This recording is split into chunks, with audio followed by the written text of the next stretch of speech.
السلام علیکم، میں ہوں آغا محبوب اور آپ دیکھ رہے ہیں میرا یوٹیوب چینل سیاسی بازیگر۔ ویورس، 3-4 مختصر خبریں ہیں، اس کے بعد آئیں گے ذرا عمران خان کے اوپر تفصیلی بات کریں گے۔ مختصر خبروں میں یہ ہے کہ اعظم سواتی جو کہ ایک ٹویٹ کے سلسلے میں گرفتار ہوئے تھے، وہ آج 36 دن کے بعد اسلام آباد ہائی کورٹ نے ان کی 2 لاکھ روپے کے مچلکے کے اوپر ضمانت قبول کر لی اور ان کو رہا کرنے کا حکم دے دیا۔ یہ ٹویٹ انہوں نے پاک فوج کے خلاف کیا تھا اور اب اس ٹویٹ سے مکر گئے ہیں۔ بہرحال اسلام آباد ہائی کورٹ نے آج ان کو رہا کرنے کا حکم دیا ہے 2 لاکھ روپے کے مچلکے بھرنے کے بعد۔ اب حکومت کے بارے میں بتاتے چلیں کہ توشہ خانہ اسکینڈل کے بعد، توشہ خانہ اسکینڈل سے جو تحائف لیے جاتے ہیں یا جو تحائف عمران خان نے لے کے بھیج دیے یا پینی نے زیورات لے کے بھیج دیے، اس کے بعد ان کو عقل آئی حکومت کو اور اداروں کو۔ اب توشہ خانہ اسکینڈل کے بعد توشہ خانہ کے لیے ایک پالیسی مرتکب کی گئی ہے جس کا ڈرافٹ جو ہے اگلے سیشن میں اگلی دفعہ کیا جائے گا۔ ویسے پالیسی کا ٹوٹل یہ جو ہے وہ تیار کیا گیا ہے۔ اس کے مطابق اب صدر یا وزیر اعظم ان کو جو تحائف ملتے ہیں غیر ملکی سربراہان مملکت سے، اس میں یہ $500 سے زیادہ کی چیز اپنے پاس نہیں رکھ سکیں گے، اس کے اوپر پابندی ہوگی۔ دوسری سفارش یہ پیش کی گئی ہے اس پالیسی جو تیار کی گئی ہے اس میں کہ جناب جو بھی تحائف ملتے ہیں وہ حکومت پاکستان کی ملکیت ہوتے ہیں، ان کو بازار میں نیلام کرنا یا فروخت کرنا، اس کے اوپر سختی سے پابندی ہوگی۔ نمبر 3 کہ جو بھی سرکاری افسران یا وزراء یا ایڈوائزر یا صدر یا وزیر اعظم اگر جاتے ہیں تو جو ان کو تحائف ملتے ہیں ان کو چھپانے میں سختی سے پابندی ہوگی۔ اور پالیسی میں یہ کہا گیا کہ جیسے ہی یہ بیرون ملک دورہ مکمل کر کے واپس آتے ہیں تو وہ تحائف جو ہیں اس کو ڈکلیئر کرنا پڑے گا وزارت خارجہ میں اور وزارت داخلہ میں اور توشہ خانہ میں جمع کیا جائے گا، اور کسی کو بھی اس کو نہ بیچ سکیں گے، نہ اس کو ہتھیا سکیں گے، نہ اس کو چھپا سکیں گے۔ صرف صدر یا وزیر اعظم یا جو دوسرے افسران ہیں $500 سے زیادہ کا قیمتی تحفہ اپنے پاس نہیں رکھ سکیں گے۔ اب آتے ہیں الیکشن کے بارے میں بتائیں آپ کو۔ اسلام آباد ہائی کورٹ کی سنگل بینچ نے جو بلدیاتی انتخابات کے لیے حکومت کو کہا تھا کہ جائیں، کل کے دن میں 31 تاریخ کے لیے کہا گیا تھا ان کو کہ کریں، تو اس کے خلاف پھر پٹیشن حکومت نے انٹرا کورٹ پٹیشن داخل کی تھی، اس کو آج سننے کے قابل قرار دیا ہے۔ اور اب اسلام آباد ہائی کورٹ نے 9 تاریخ کو دونوں فریقین کو یعنی الیکشن کمیشن کو اور ان کو کہا ہے کہ 9 تاریخ کو پیش ہوں اور بلدیاتی انتخابات کے اوپر اپنے اظہار رائے کریں۔ تو یہ اچھا، اب ذرا آتے ہیں سندھ کی صورتحال کے اوپر، لیکن سندھ کی صورتحال سے پہلے میں آپ کو یہ بتاتا چلوں کہ کراچی میں جو انتخابات پورے سندھ میں انتخابات بلدیات کے 15 جنوری کو کہے گئے کہ ہر صورت میں کیے جائیں۔ اس پہ آج شہزاد انعام میمن نے بھی یہ کہا ہے، وزیر اطلاعات سندھ نے بھی، کہ بھائی یہ اب ملتوی نہیں کیے جا سکتے، اور وفاقی حکومت بھی کہتی ہے کہ یہ الیکشن اب ہونے ہی ہونے ہیں اور 15 جنوری کو کراچی سمیت سندھ میں جو ہے وہ انتخابات کرانے ہیں۔ لیکن اس میں اب اس سوال پہ متحدہ MQM پاکستان جو 3 دھڑے آپس میں مل چکے ہیں اس کے بارے میں بھی آپ کو بتاتا ہوں، لیکن ابھی انہوں نے حکومت سے کو دھمکی دی ہے کہ انتخابات، یہ بلدیاتی انتخابات ملتوی کیے جائیں. اگر ملتوی نہیں کیے گئے تو ہم حکومت سے علیحدگی اختیار کر لیں گے. اب اس دھمکی کے بعد ماضی کی یاد بھی آتی ہے، اس کے اوپر بھی آتے ہیں. حکومت، وفاقی حکومت کا ایک وفد فوراً کراچی پہنچا ہے بہادرآباد ایم کیو ایم سے بات چیت کرنے کے لیے، اور سندھ حکومت بھی مجبور دکھائی دے رہی ہے کہ اب دونوں طرف، ایک طرف آگ ہے ایک طرف پانی ہے، یا ڈوب کے مرے یا جل کے مرے. تو ایسی صورت میں حکومت سوچ رہی ہے کہ اگر بلدیاتی انتخابات کسی ہیلے بہانے سے ملتوی کروا دیے بھی جائیں الیکشن سے، تو پھر پی ٹی آئی کورٹ میں جائیں گے اور یہ توہین عدالت لگے گی پھر. اور اگر نہیں، اور وقت پہ اگر کراتے ہیں تو ایم کیو ایم جو ہے وہ علیحدہ ہو جائے گی، اور حکومت کی کشتی جو ہے وہ ڈاواڈول ہے ان کے علیحدہ ہونے سے حکومت گر بھی سکتی ہے. تو اس وقت یہ دونوں، پیپلز پارٹی بھی اور وفاقی حکومت کی جتنی بھی جو ہے مشترکہ حکومت کے وفد، وہ بھی یہ کوشش کر رہا ہے کہ کسی نہ کسی طریقے سے ایم کیو ایم کو منایا جائے. آپ کو یاد ہوگا ایم کیو ایم کے میں ماضی میں بھی جب الطاف حسین کا راج ہوتا تھا تو یہ دھمکیوں سے کام چلاتے تھے. دھمکیاں، گولی، پستول، یہ جلا وغیرہ کی دھمکیاں، اس سے یہ اپنے کام نکالتے رہتے. اب ایک دفعہ پھر وہ موسم لگ رہا ہے اور لوگوں کے دل میں خوف آ رہا ہے کہ یہ اب جو جماعت تین دھڑے اور اس کے ساتھ مصطفیٰ کمال بھی جو ہے وہ بھی ان کے ساتھ، پاک سرزمین والے وہ بھی مل گئے ہیں، اور پورا مہاجر پلیٹ فارم ایک کر دیا. تو اس کے لیے بھی سننے میں آ رہی ہے کہ اس کا سربراہی جو ہے، اس کے لیے یہ گورنر صاحب جو لائے گئے ہیں جس طریقے سے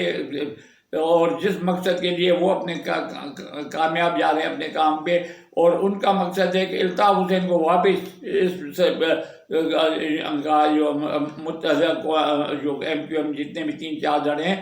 اس کو الطاف حسین کو واپس لا کے سربراہی اس کی سے کروائی جائے. اور اگر یہ کروائی جائے تو پھر جو آرمی نے جس طریقے سے اس پارٹی سے نجات پائی تھی، بلال اکبر ہمیں یاد آتا ہے، رینجر کے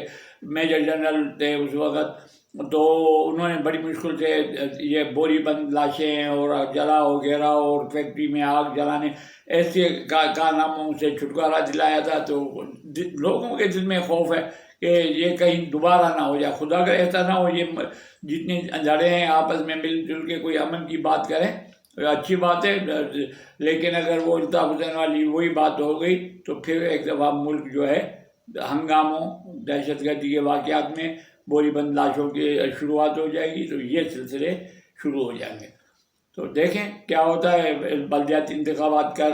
کراتے ہیں یا نہیں کراتے، حکومت، وفاقی حکومت دونوں طرف سے مشکل میں ہیں. اب آتے ہیں جناب عمران خان کے اوپر. جیسے میں نے کہا عمران خان کے اوپر اس وقت مجھے کم سے کم ترس آ رہا ہے. عمران خان بیچارہ جو ہے ہر چیز پہ یو ٹرن لینے کی وجہ سے مشہور، لیکن اس وقت اس کی جو ہے بالکل پتلی حالت ہے. عمران خان کے لیے جو ہے جو انہوں نے کہا کہ جہاد جہاد جہاد، بنا مقصد کے جہاد ختم ہو گیا. پھر انہوں نے کہا کہ یہ حقیقی آزادی کے لیے ہم مارچ کر رہے ہیں. 25 مارچ کا یہ ابھی جو ہوا تھا وہ پنڈی میں پہنچنے کے بعد وہ سب چیزیں ختم کر دیں اور کہا کہ نہیں، ہم اب جا کے اسمبلیاں توڑیں گے اور حکومت کو مجبور کریں گے الیکشن پہ. جلد الیکشن کے اوپر چلاتے رہے لیکن الیکشن بھی ان کے ہاتھ میں نہیں آئے. اب وہ کہہ رہے ہیں کہ میں سوچ رہا ہوں، کیونکہ دیکھا کہ یہ نہ پرویز الہی تیار ہیں، نہ پنجاب کے پی کے وزیر اعلیٰ تیار ہیں کہ اسمبلی توڑیں. تو اب یہ بیان دیا کہ میں سوچ رہا ہوں کہ اسمبلیاں توڑنے سے بھی کوئی فائدہ نہیں ہوگا، تو اس لیے ہم سوچ رہے ہیں کوئی اور لائحہ عمل تیار کرے. یعنی وہاں سے بھی انہوں نے یو ٹرن کر دیا. لیکن اب اس کے لیے یہ نیا سال جو 2023 شروع ہوا یہ انتہائی مشکل ہے. اس کے قریبی ساتھی جو کچھ مسلم لیگ نون میں جانے کے لیے پر توڑ رہے ہیں، کچھ پیپل پارٹی میں جانے کے لیے تیار ہیں، اور خود اس کی جو زوجہ مطہرہ جو پینی بی بی جنات والی بی بی جن کو جادوگرنی کہا گیا تھا اور خود کہا انہوں نے کہا تھا میں جادوگرنی نہیں، وہ ان سے علیحدگی اختیار کر کے اس وقت وہ گوگی کے ساتھ دبئی میں اکیلی گھوم رہی ہیں، مقصد وہاں پہ وقت گزار رہی ہیں۔ ابھی طلاق مصدقہ خبر یہ ہے کہ طلاق نہیں ہوئی لیکن علیحدگی ہو گئی ہے۔ تو کہتے ہیں کہ جب مشکل میں انسان آ جاتا ہے تو سایہ بھی ساتھ چھوڑ دیتا ہے۔ تو یہ جو تھی شادی بھی جو تھی یہ ایک سازش کے طور پہ شادی تھی۔ پینی بی بی جو ہے جنات والی بی بی، اس کے شوہر نے بہت کچھ اس کی شادی کے بعد، جو پہلا شوہر جو تھا خاور بانی کا، جس نے طلاق دی اور عدت سے پہلے ہی انہوں نے عمران خان سے شادی کر لی، وہ پہلا شوہر، اس نے لاکھوں کروڑوں اربوں روپے کمائے۔ اس کے بیٹے جو ہے ایک سے ایک جو 5 کروڑ والی گاڑیوں میں گھوم رہے ہیں، پینی بی بی کے پہلے شوہر والے بچے۔ اس کے بعد اس پینی بی بی نے عثمان بوزدار کو انٹروڈیوس کیا، گوگی کے کہنے پہ عثمان بوزدار پیسے لوٹ کے چلا گیا، سب نے عیاشیاں کی، سب نے پیسے لوٹے اور اکیلا عمران خان کو مصیبت میں چھوڑ گیا۔ اب جب عمران خان کی ابھی 1-2 ہفتے میں گرفتاری ہوتی ہے اور یہ جب جیل چلے جاتے ہیں تو یہ سب کے سب وعدہ معاف گواہ بن کے عمران خان کے لیے پریشانیاں پیدا کریں گے۔ تو ایسی صورت میں دیکھنا یہ کہ عمران خان کو تنقید کا نشانہ بنانے کے بجائے ان لوگوں کو تنقید کا نشانہ بنایا جائے جنہوں نے عمران خان کو مجبور کیا کہ حکومت نہ چلا سکے، اور عمران خان کے نام پہ بدعنوانیاں کی، اس کے نام پہ ٹرانسفر کے اوپر اور اپائنٹمنٹ کے اوپر پیسے لیے پینی نے اور عثمان بوزدار نے۔ تو وہ تو بالکل خالی ذمہ ان کا کوئی نام نہیں رہا، عمران خان بھائی عمران خان کو کچھ بھی نہیں چاہیے، وہ رات کو اس کو دوائی کے لیے کی ضرورت ہوتی ہے، وہ بیچارہ کر لیتا، اس نے اور 3 وقت کا کھانا کھایا، وہ کیا کرے گا؟ اس کے لوٹنے والے جو ہیں ان کے اوپر آپ تھوڑا سختی کریں، ان کے اوپر تفتیش کریں، اس کے اوپر تحقیق کریں، اور ان کے اوپر عمران خان کے اوپر جو وعدہ معاف گواہ بنیں گے پہلے تو ان کو آپ اندر کریں کہ بھائی آپ نے جو ہے دودھ خود کھا لیا، باقی ملائی خود کھا لی، اب دودھ جو ہے وہ چھوڑ دیا عمران کے لیے، یعنی جو اچھائی تھی، جو پیسہ لوٹنا تھا لوٹ لیا، اور اکیلا جیلوں میں تڑپنے کے لیے، جیلوں میں جانے کے لیے عمران خان کو چھوڑ دیا۔ اب عمران خان کا بھی بتا دیں، عمران خان جیسے ہی جیل جاتے ہیں کسی کیس میں، نااہل تو ہوں گے، وہ الگ بات ہے، نااہل ہونا اس پہ غنیمت سمجھے کہ صرف نااہل ہوں اور اس کو اگر NRO دے دیں، اس کو گرفتار نہ کریں، لیکن اس کو اگر نااہلی کے ساتھ اگر اس کو گرفتار ہونا پڑا تو یہ 15 دن بھی جیل میں نہیں رہ سکیں گے، یہ معافی نامہ لکھیں گے، پری بارگیننگ کریں گے، اسٹیبلشمنٹ سے کرے، حکومت سے کرے، کسی سے بھی، اور یہ پھر نکل جائیں گے اور چلے جائیں گے، لندن چلے جائیں، امریکہ چلے جائیں، لیکن پاکستان سے باہر رہ جائیں گے۔ جو کہتا تھا کہ میں NRO نہیں دوں گا، اب NRO اس کو ضرورت پڑے گی۔ جو کہتا تھا کہ جی بگوڑا ہے، نواز شریف بگوڑا ہے، باہر بیٹھا ہوا ہے، یہ اب مجبور، قدرت مکافات عمل ہے، آپ دوسروں کے اوپر ہنسیں گے تو اللہ تعالیٰ آپ کو بھی وہی دن دکھائے گا۔ تو ابھی ایسی صورت ہے، میری ہمدردیاں عمران خان کے ساتھ ہیں کہ لوٹنے والے کوئی اور تھے، اس کے جو دائیں بائیں تھے، اور اس کے نام سے انہوں نے پیسہ کمایا، عثمان بوزدار ہوا، پینی ہوئی، گوگی ہوئی، گجر ہوا، لیکن یہ مصیبت میں اکیلا رہ گیا اور اس کو اکیلا چھوڑ گیا۔ اب بشرا بی بی تو چلی گئی دبئی، اب وہ پہلے گوگی گئی ہوئی ہیں، اور جو بھی جنہوں نے بھی عمران خان کو استعمال کیا اپنے مفاد کے خاطر، وہ آہستہ آہستہ یا بھاگیں گے یا وعدہ گواہ بن کے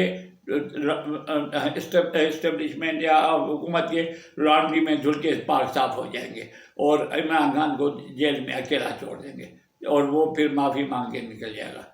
تو یہ دیکھیں کیا وقت اب کیا بتاتا ہے کیا نہیں، وقت بڑا ظالم ہے۔